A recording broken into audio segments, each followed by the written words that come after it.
We are live. Excited to share one of my favorite recipes from my brand new book, Cravings Busters, sweet and savory stews. This ain't no joke. Move over salads. It's stews time to shine. I'm excited. I've been enjoying stews for a really long time. They're one of my favorite raw vegan dishes. I like to try and emulate cooked food textures and flavors. Hello everyone, hello. Apologies that we're starting on a little bit late. It was on my side, it's all good. And thank you for Victoria, who's gonna be joining us and making this together. It's gonna be a lot of fun. This is savory Irish stew. Kind of going back to those classics, you know, the old classic kind of gravy and potato and carrot stew. That's what's kind of got going on here. But of course, all raw vegan stew. Just so you know, Victoria and I are both a part of the Ultimate Raw Vegan Bundle. It's available now, only till the 11th, $1,850 worth of stuff for just $50. Victoria's in there too. We're going to talk about her, we're going to talk about me, we're going to talk about this stew. We'll get all into it. It's available in her link in bio, which I'm going to find her right now. Hello. Let's see. Oh, there we go. No, Raw Vegan SE. There we go. I'll invite you in here. So,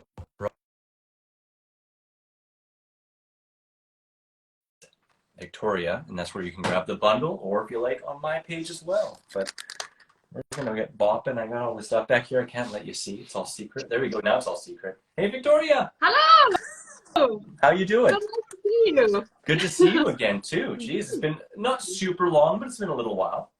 Yes, exactly. Yeah, time passed fast. It really does. I guess it was like fall, hey? Last fall? Yeah, I visited you in Malmö together with Ocean.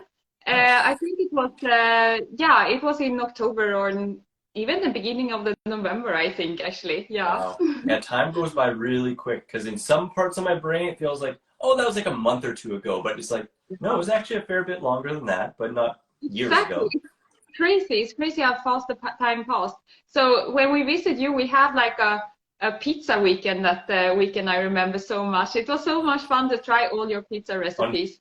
And now, for everyone that is listening, we are not talking about real pizza. We are talking about raw food pizza, because raw food pizza is like, that is the way we would eat pizza, because we are both raw vegan. And I have been raw vegan for almost 10 years, and you are like the double, I think. Getting near 20, I think 19 and a little bit now. Yeah. I'm excited for the big 20. Have you already celebrated your 10th year anniversary? I don't know exactly when I started, because when I started the raw food, it wasn't like one day to another. It was like a little curve, you know. I took away this thing and then this thing, and then I ate raw food with raw cheese. I mean, like raw goat cheese and things like that. So I was vegan. I was vegan long time with the cheese. Vegan plus cheese. Yeah. Yeah, I can relate. I think cheese was my last food thing to give up. Yeah.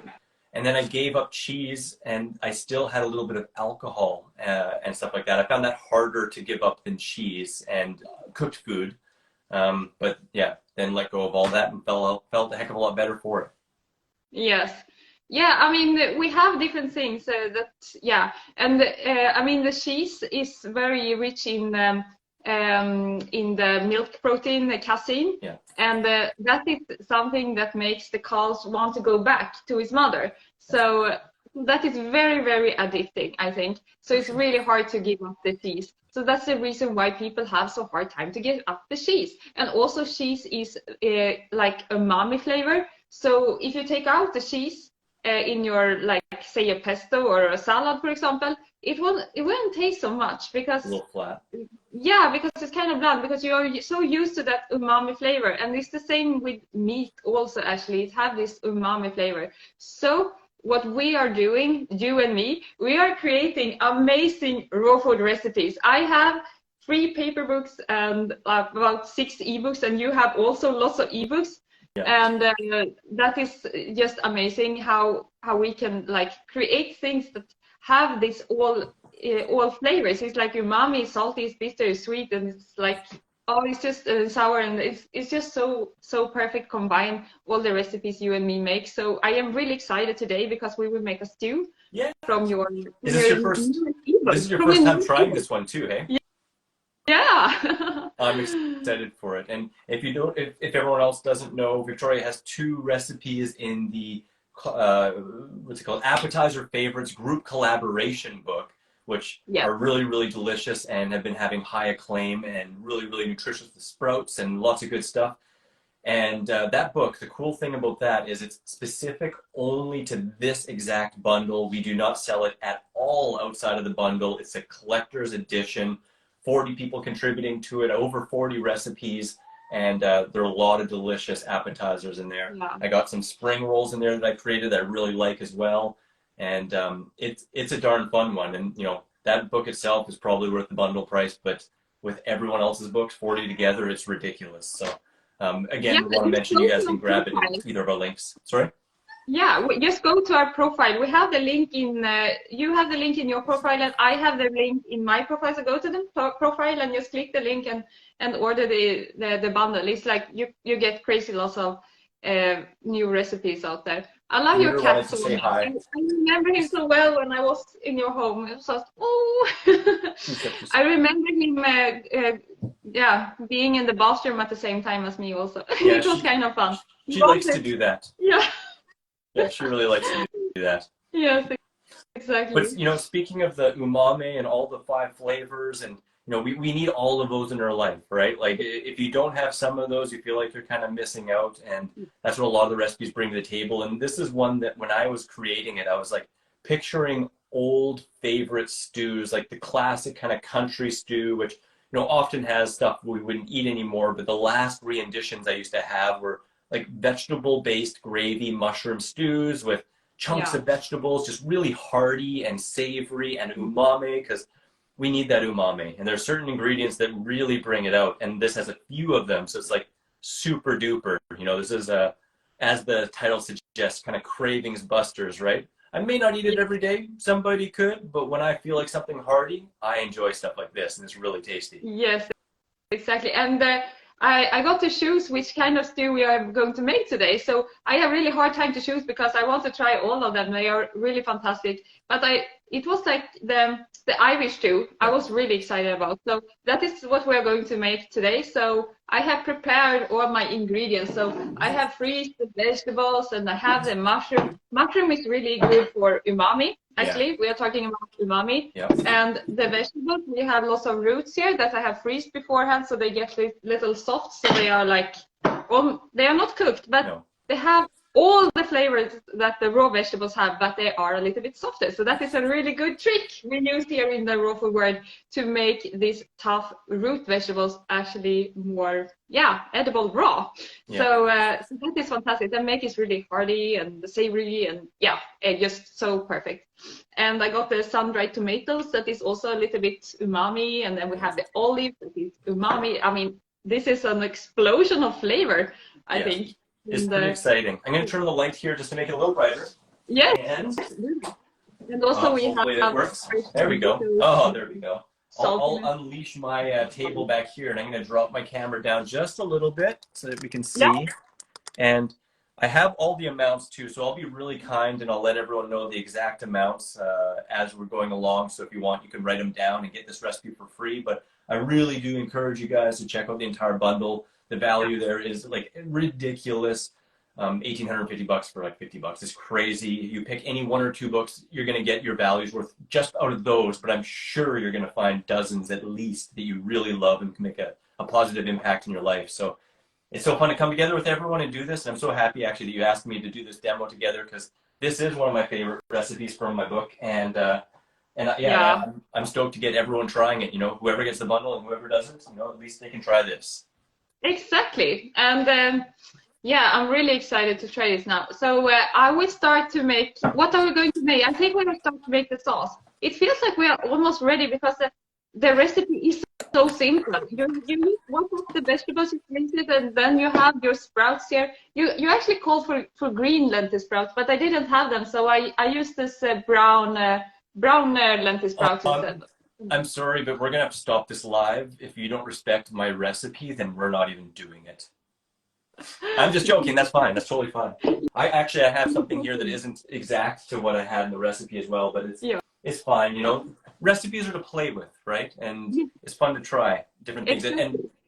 all lentils And are that's the amazing. thing with raw food. You just can't make it not taste good because all the ingredients taste good on its own. And because you don't heat it, you actually don't lose the flavors of it. Because when you heat things, you don't not or only lose the nutrients, you also you lose the flavors because the flavors are in the nutrients. So, Yeah, so it doesn't absolutely. make any sense to cook things. I actually tried to bake, not me, it was a friend actually that baked my pizza crust, and I Yeah, tasted, and it was like, where is the salt? Where is the flavors? And where is everything? Because everything was just gone. I mean, my pizza crust is so delicious on its own, but when you heat it, it's like it's still really delicious because it's a good recipe, but it doesn't taste like the raw food does. So no. yeah. I like the raw food flavors too. They're more intense and I just like the raw food colors too. You know, like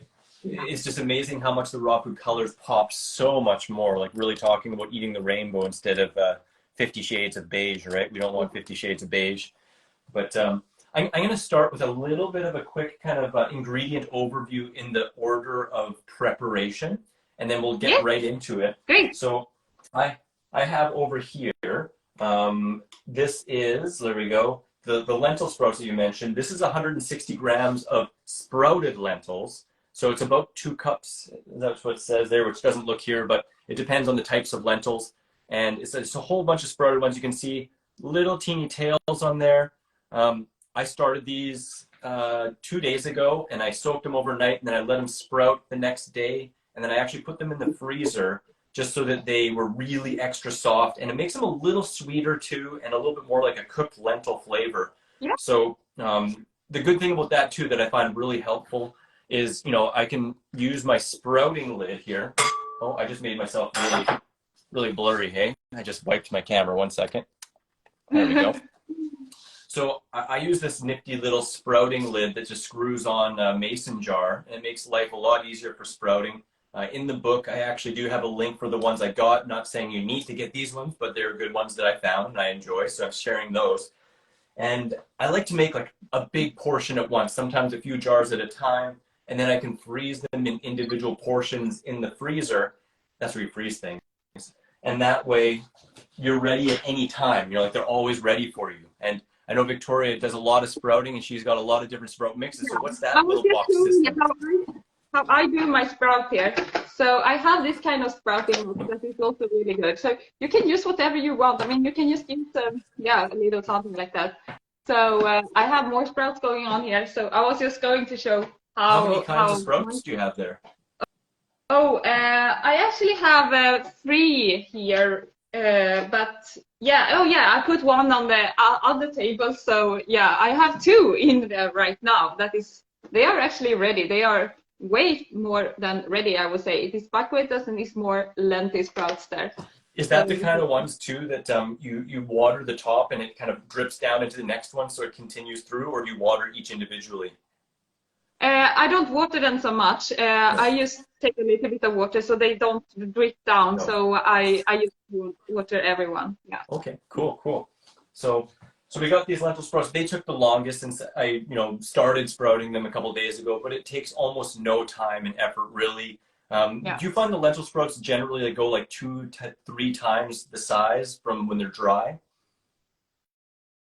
Something like that. So this, we started with like about like 80 grams of dried lentils and then sprouted them and they doubled up a little bit more. So I'm gonna put those in the bowl. So that's one of the base kind of really hearty ingredients, really ups the calories. It's amazing actually how many calories are in lentil sprouts compared to other vegetables and stuff like that. So that boosts it up and also of course really dense in amino acids and just really nice flavor. So we got those ones, and then we got an assortment of vegetables that really all I needed to do was weigh and chop up and then put in the freezer last night. And then before this, I just put them in the sink with warm water and let them come back to life, a little bit less frozen because you don't want to just eat frozen vegetables, right? It's not as tasty when it's frozen. So right here, I actually have 50 grams. I'm in the dehydrated actually Yeah. to saw them. So I just have them on a plate and then I put them in the dehydrator. I just heat it up to 60 degrees, and then I turn it off directly, and then it can just sit there, a few minutes, and then it's actually ready to eat. Works so super good. And that way too, they actually get a little bit more. They get a little more flavor when they're dehydrated, I think. Yeah. Whereas if you rinse them with water, it takes a bit off. So long. It's more for the warm. I mean, you can put them in the regular oven too, in order to thaw them up. So it's not like I dehydrate them. I just warm them up. Just put them in the place, So yeah. So they're not warm inside. They are just like room temperature. Warm. Yeah, exactly. Because when you turn the oven off, it just turn off the heat also. It stays warm for quite a while. And these ones, I'll admit, I was a little bit in a rush. If I had more time, actually, I do like to put them in the dehydrator to defrost them. I ended up being in a bit of a rush today, and I just ran them under hot water and thawed them out. For some ingredients, it works good. For some, it does diminish the flavor a little bit, which I'll talk about. But this here is about 50 grams or 0.11 pounds of parsnip, which I don't eat a lot of parsnip, but a little bit in this recipe goes really, really tasty, and it's nice to get a little bit of a different variety, and it's a fun ingredient to play with. So just cubed up parsnip, and then some chopped up celery, same thing that was frozen and thawed. This is 115 grams of celery right here. It gets really nice. I love the frosted celery. It's really tasty. Yeah, it really is. I mean, you open up the cell walls when you freeze things, so it's easier to chew because you open up the cell walls, and it's also the flavor also come out from it when you do that. So the thing is, when you cook food, that is the same thing. You open up the cell walls, but you get rid of the flavors, you get rid of the nutrients, and you get rid of the enzymes and the water. So it's not a good thing to do.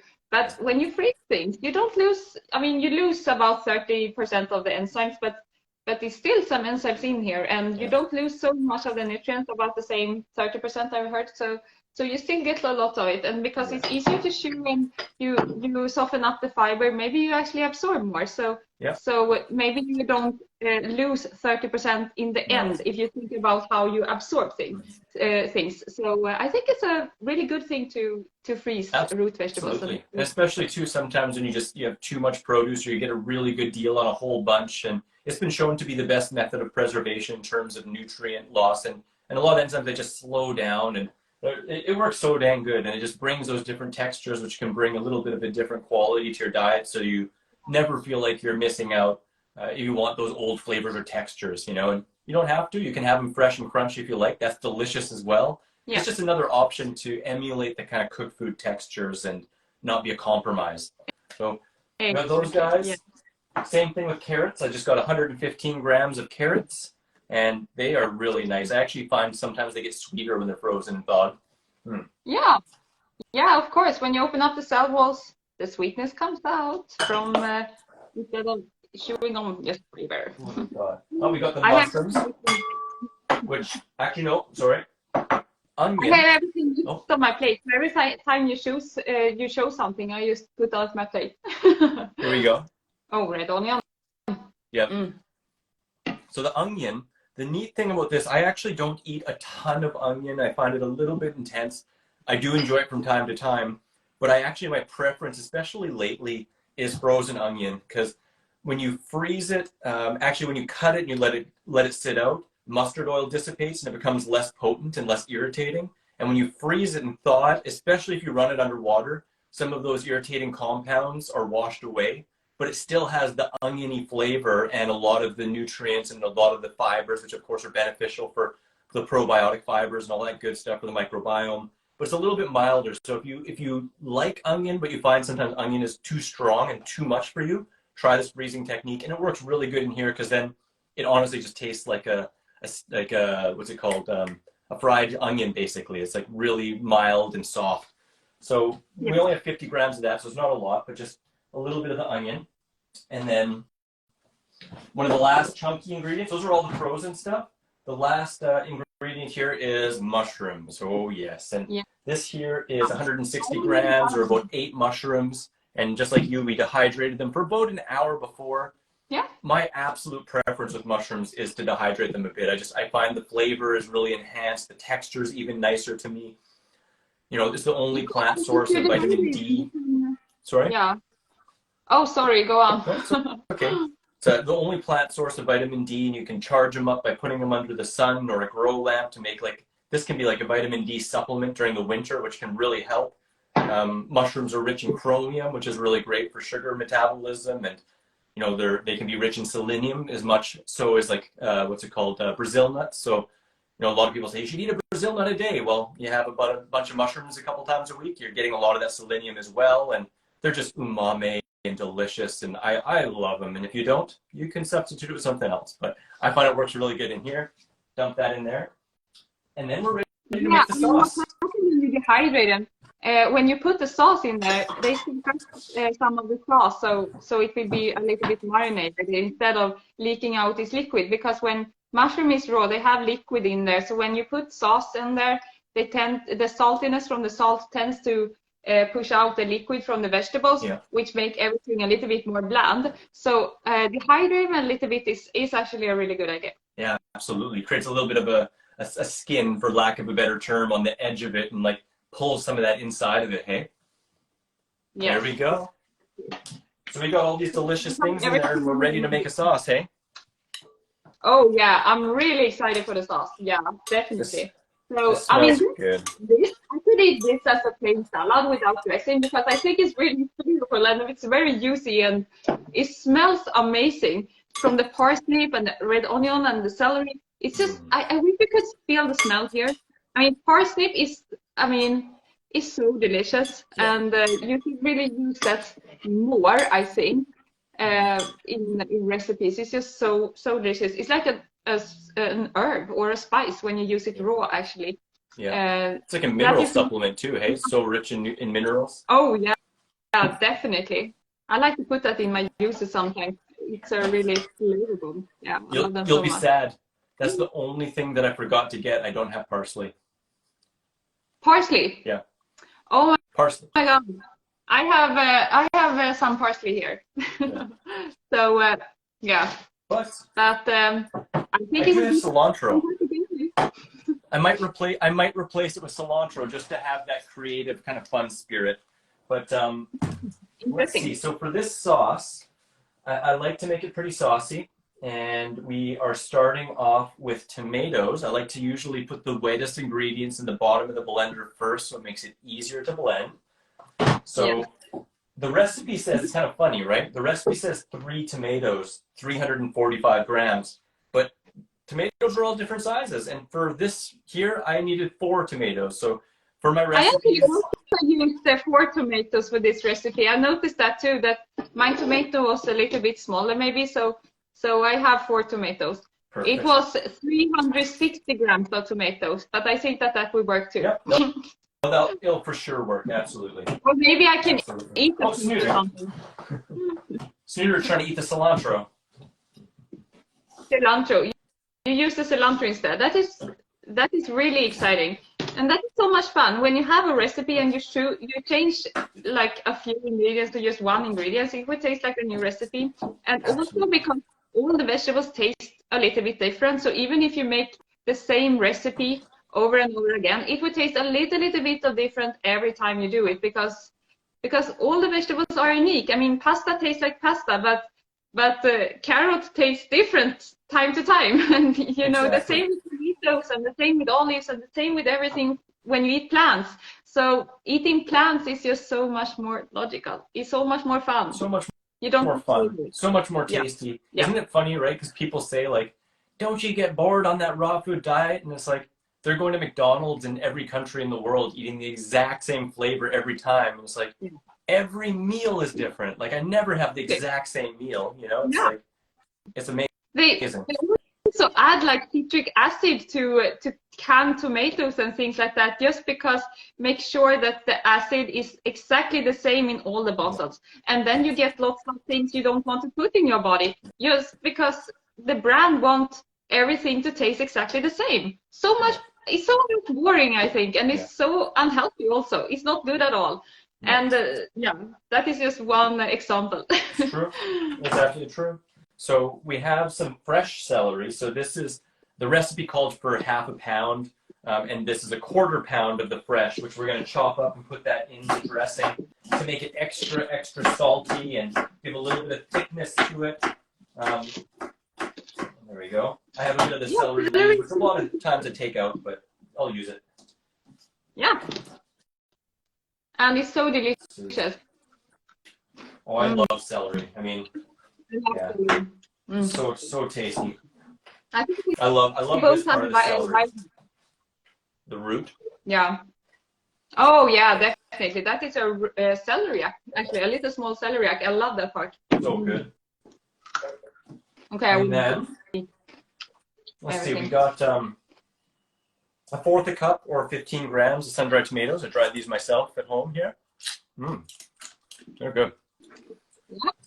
Oh, you did? Wow, that's amazing. My sun-dried tomatoes is very dark. The brand I bought from is like, it's very dark tomatoes, so my sauce will probably be kind of dark. But these tomatoes, sun-dried tomato I have, is so delicious. Yeah.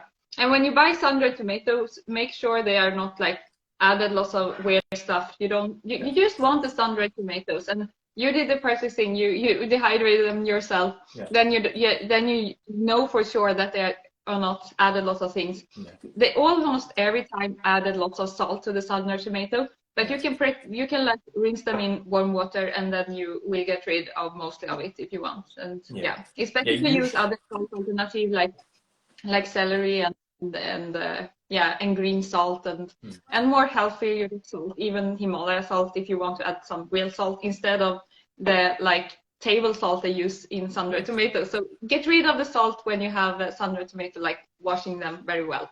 Yeah, that's the best call. Oftentimes it's like all you can find is either sun-dried tomatoes that have either salt or like a preservative like sulfur dioxide or something like that, or a sulfate, and if it's those choices, myself, I'd rather have a little bit of salt than the sulfate, but if you can dry them yourself or sometimes find them without salt, that's even better. But, to me, some of these things, like I'm generally salt-free, but if I have a teeny bit here and there, whether it's in a dish, a special dish, or at a potluck, I don't make the end of the world on it. It's like we find our own little compromises. And one of those actually is this little compromise. In my book, I have a link for where you can get truly raw, vegan, salt-free olives.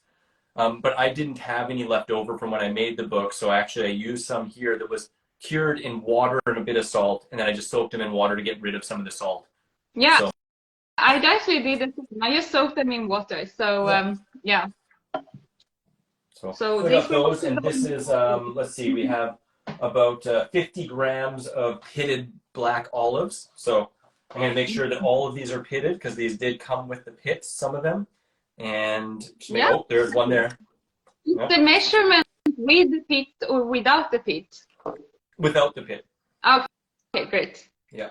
So just making sure, because one pit in the blender can really make your whole sauce sad. I tell you, it's a sad thing. Yeah. So put those in there. They are so hard. Yeah. Oh yeah, those are really hard. I realized I forgot one ingredient in the fridge, so I'm going to grab that. Got the most classic dates out here. These really simple, soft BAM dates.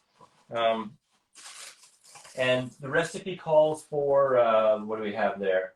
Half a medjool date. Yeah, half a medjool date, which is probably about one of these or so. Yes. I also have these. I love them so much. They're some of the best dates, and they're so inexpensive out here, right? They're like, or they can be in some seasons. I love them. They blend so well, right? Like, yes, so good. They really do. Yeah. So we have that. We have my favorite seed, 35 grams of hemp seeds. Yeah. About a 1/4 cup. Exactly, or 4 tablespoons. Yeah, exactly. It's a super good omega source, really good protein source, really rich and creamy. It's probably my favorite seed, but I love it. So we'll put that in there. It's creamy. Yeah, I love the texture when you make sauces with hemp seeds. It makes everything so creamy. We have go ahead. Yeah, go on. You know what it is? Garlic powder. Yeah, a little bit of garlic powder. I like some garlic from time to time. but I prefer the powder most of the time because I find it a little bit less irritating.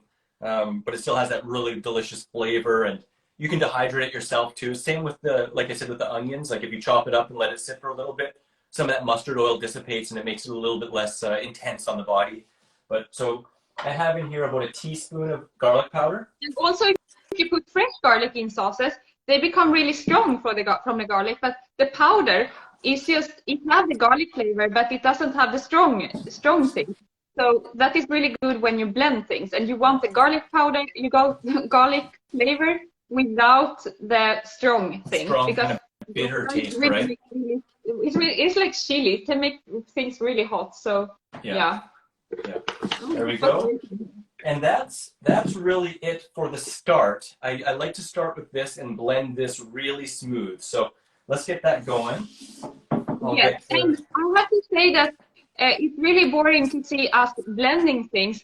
So we can do it's a guy on YouTube that is he is really inspiring. He makes like one raw vegan recipes every single day, and he makes so much different variation, and it's so much fun to watch him. Every time, his name is MD Vegan at YouTube, and every time he blends things, he dances and he listens on the sounds from the Vitamix, and that is so much fun to see. So, so maybe we should do the thing that he called the blender dance. How does the blender dance go? Yeah, like we do the blender dance. We just dance the same time as we blend things. I know you're good. I got this fancy dancy BioChef vacuum that's on top of my Vitamix, and the new Vitamix lids, they have a seal, so they actually get pretty airtight. And putting this vacuum on there, it works really, really well. Ooh, you got a little dancey dance on. So, oh, that's fantastic. I don't have that stuff, but yeah. Okay, let's go on with this.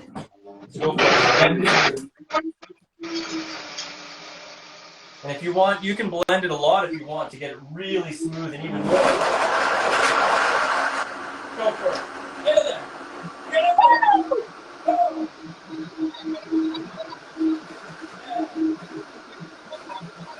There we go.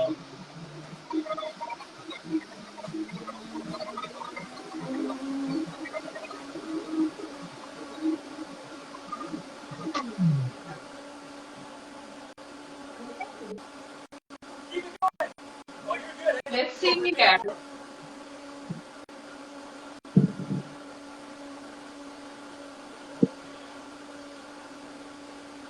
All right.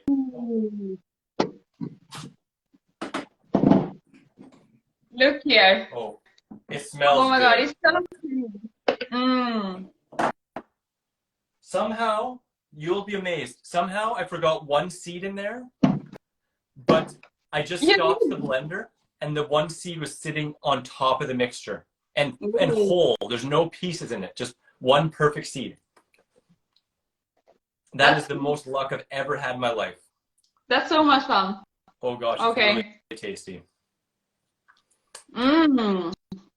Oh my God. Pretty good. Okay? So we're not done yet, though, Victoria. I eat everything. So if I lick the spatula or if I lick the spoon, it's not like she's disgusting. It's just like this is my dinner tonight. So this is mine. Exactly. So we're not done yet, though. So to add a little bit more of a rounded out flavor, what I like to do is put in arugula, because that's one of the stew kind of tricks, is trying to create like almost like a big salad and condense it into a smaller dish. And arugula is a little bit spicy, you know, it's got a little bit of a kind of bite to it and super dang nutritious. So I like to put 50 grams of arugula into the sauce here, as well as I have some fresh rosemary. Yeah. And I have some dried thyme. I had some fresh, but it's not so nice. So we'll add some thyme. And this is just to taste. So as much as you like or as little as you like, if you like it really herby. And I'm actually in place of that parsley, because it does call for parsley to taste. I'm going to put a little bit of cilantro. Yeah, that's really cool. That's really cool, actually. And then we just pulse this in. So it's one of the benefits of the Vitamix blender is you have this handy dandy tamper, so we can just put the speed at a really low speed and use this tamper and push everything into the blades and just get a chopped texture, because I don't want to blend the green so it turns into a slightly green sauce. I really just want it to be pulsed so there's little teeny chunks and it doesn't really affect the color of the sauce too much. So I actually finally whopped my arugula instead, because I don't have my temper here. It's on the other side of the house. I forgot it down there. It's all good. Yeah, go on. We make do with what we have, right? Finally. Yeah, that's fine. You keep doing that, and I'll do a little dance while I do my little tamping. Yes, do that. Dancing, dancing, dancing. The secret with the tamping too is to have it at a low speed. So I usually only have it. Sorry. Yeah, go on. So let's get her in one or two. Or 2 to 3 is what I use on a Vitamix. And then just tamp it in. Oh, oh. Oh. Oh, oh, oh. There we go. Yeah.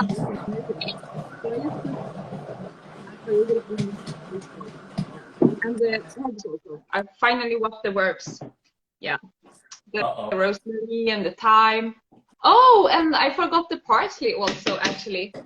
That's all parsley. Good. I have it, so. Oh. Wow. I think it's delicious as mine.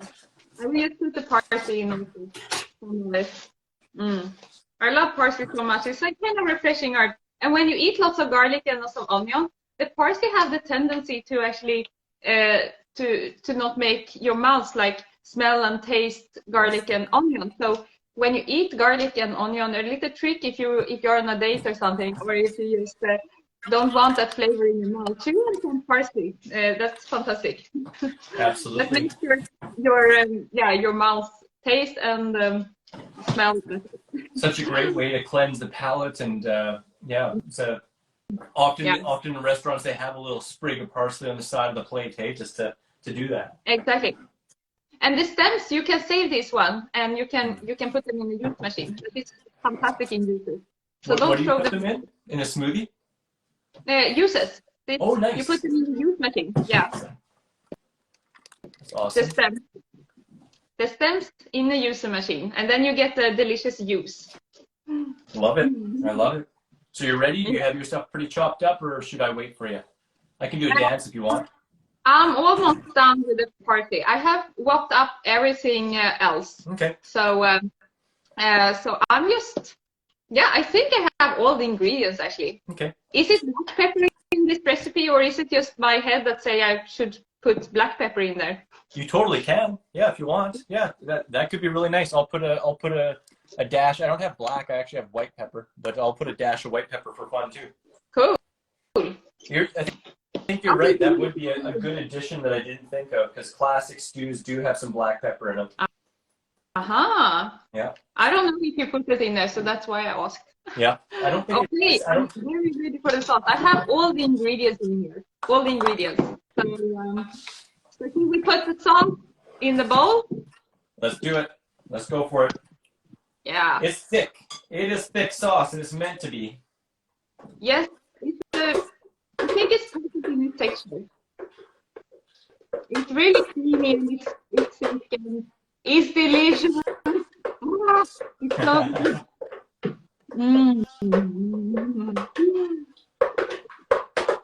Wow. All right. Only flavor here. It's so good. I like the noises I'm hearing, I tell you. Stir it up. Yeah. Okay, this is really delicious. And this is a dish that I think you can make it, in every country you are in. I mean, this is a perfect dish if you live in a cold climate, because it's kind of warming and hearty with all the root vegetables and the sprouts, and perfect for winter food. And also, I mean, you can eat it year round. It's just fantastic. Absolutely. It's one of those cravings busters, you know. It's one of those recipes that you're just feeling like something a little bit more hearty, a little bit more savory, a little bit more stick to your ribs and reminiscent of old favorites, right? And like, It's ready. Have you had a bite yet? I didn't see. Okay, I haven't had a bite yet, so okay, I will taste it. Mmm. I love it. Wow. Okay, this is amazing. Mmm. I love it. I love it. Wow. It was I haven't really had good it. with the parsley in there also. I can imagine that your taste totally different because you have cilantro, but I can imagine that it's delicious too. Mm-hmm. Mm. It's good. Both ways, really, really tasty. Mm. Wow. Okay. Wow. And the parsnip. Yeah. It's totally amazing in here. Mm. Wow. Okay, And you have to try this recipe for sure. and this bowl here, I mean, it doesn't look like a lot. I mean, to some people, this probably looks like a lot, you know? But this is like 700 calories in this bowl. Yeah. Super, super nutrient dense. And for me, like I eat big, big portions, you know, for me, I could eat this or I could eat a salad that's like this big. And I love to do that sometimes. I'm not putting shade on salads, but sometimes I want something that is a little bit less bites and a little bit more condensed flavor. And that's kind of what this is. It's like taking a big salad for the nutrients and calories and going into a smaller portion, because we have like a pound of greens in here, which is usually the recommended amount for people on a raw food diet, you know, and it's just really, really tasty and savory and a quick way to, you know, prep a whole bunch. You can make, you know, you can chop up your vegetables and freeze like 5 portions of this in the freezer, and then you can make it in 10 minutes because all you got to do is make the sauce once you thaw out the vegetables. It's so quick. It's really, really quick. Yeah. Wow. Okay. We will have an amazing dinner. Thank you so much for being on your Instagram. This was so much fun. It was so much fun, and I will have like Saturday party now. Yeah. No, I'm stoked too, because now I'm like, hey, we're done the live and I have dinner. Yeah. It's just fantastic. So try this recipe. Go to the bundle or just write it down. Watch it again. Write it down or buy the bundle is so much easier because then you get all the other recipes, 400 recipes, and the link is in my profile and in yours. So yeah, it's easy. So thanks a lot. Thank you so much, Victoria. And yeah, everyone here, if you're not already following Victoria, go over to her page, Victoria Raw Vegans SE. Raw Vegans, yeah, exactly. So you find me on YouTube also. Yeah, exactly. So thank you guys so much for enjoying, and thank you so much, Victoria, for inviting me on. It was lots of fun. Yeah, thanks a lot. Yeah, have a fantastic evening. Yeah. You too. Bye. See you guys. Much love. Bye. Bye-bye.